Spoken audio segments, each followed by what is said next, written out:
Po, kainan po muna tayo. Oras po ng pananghalian ngayon. Ito po ang aking ulam. Ayan po. Ayan po yung manok na pinirito. Binili po nila yan. Ito po, ang tuyo. Malalaking tuyo po yan. Ayan po. Tapos, naggawa po ako ng sausawang kamatis. Kamatis na may sibuyas. Nilagyan ko po siya ng luya. Pinitpit ko po yung luya, tsaka po hiniwang maliliit. Yan. Yan po kamatis, sibuyas, luya. Napakaganda po sa ating kalusugan yan. Yan po yan. Oh. Yan po yung luya, talagang lumiit po siya, mga lumiit. Yan po yung may dilaw po na yan. May mga dilaw-dilaw po na maliliit. Pinitpit ko po muna siya bago ko po siya hiniwa ng maliliit talaga. Kaya lang hindi po siya pwedeng mas lumiit pa ng gusto dahil pagkakapit-pit po nabasag na siya, hindi na siya halos mahiwa. Yan po yan, sausawan po ngayon. Itong tuyo, napakasarap po niyan sa tuyo, kamatis. Na may sibuyas. Sariling gawa ko na lang po, nilagyan ko ng luya, pero masarap po talaga yung lasa niya. Tapos yan nga po yung pritong manok. Kain po muna tayo ng pananghalian. Ayan po muna. Tayo ngayong tanghali.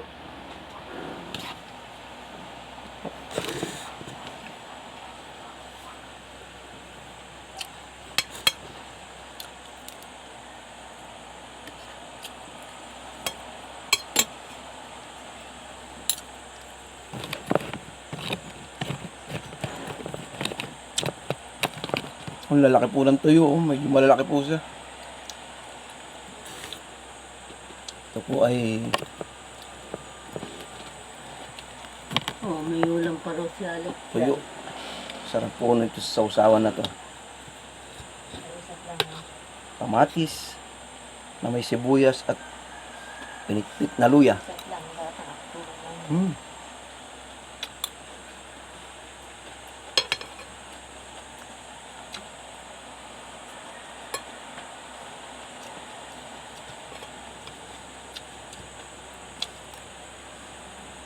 Kasi hindi po maalat yung tuyo.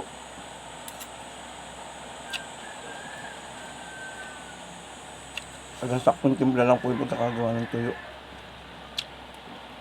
Kain po muna tayo ang pananghalian.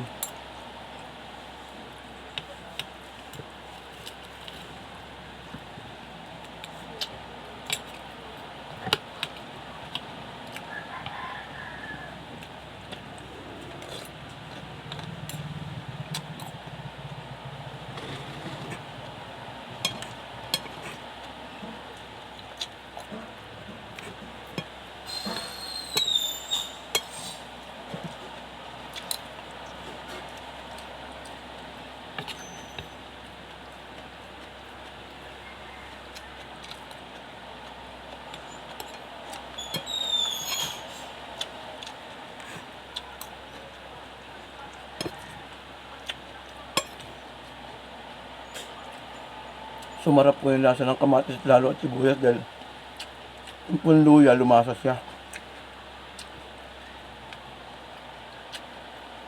Pwede nyo pong subukan, masasabi nyo sarap po talaga yung lasa. Yung paras hindi naman po siya paparas gano. Dahil yung luya maparas po yan, alam naman po natin yan. Kaya nga ito po 3 kamatis at 2 sibuyas. Tapos kapirasong luya. Dahil tuyo ang ulam natin, kahit hindi tayo ganong mag-asin sa sausawan. Kahit medyo mapatabang at ang tuyo naman po natin hindi naman maalat.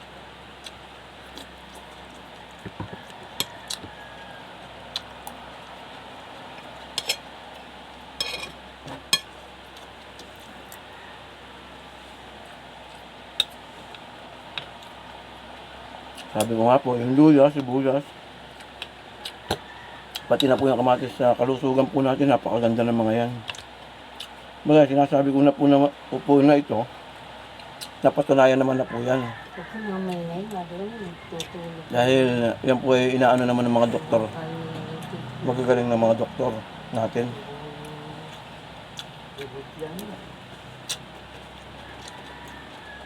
Sibuyas at luya, pati na po yung kamatis. Ang dami-dami sila-silang dito. Magawang basahan pa po.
Oo, sarap.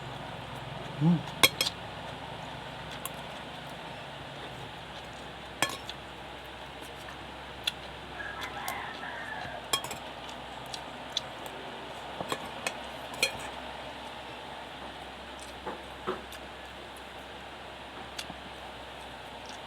Po ako'y nakakutsara ngayon. Kasi nagkikisami po ako. Ayan po. Ayan. Dito po sa kwarto ng kapatid ko. Dahil napakainit po sa tanghali, kawawa po yung mga bata. Kaya kung nagkisamihan ko. Nakapaglagay na po ako ng isang plywood. Pero hindi pa po siya ganong naipapako. Nilagyan ko lang po ng mga pako. Mamaya ko lang po ipag ano yung pako ng gusto. Haling 2 buo po yan. Lalagay ko yan. Tapos hati-hatiin ko na lang po yung iba. Ano po? Napkata ulit. Nakita nyo, ganyan po yung suot natin. Init po eh. Dito ka lang naman. Ikisam eh.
Okay na po muna yun. Hanggang dito na lang po muna tayo. Hanggang sa muli po. Salamat po sa inyong lahat.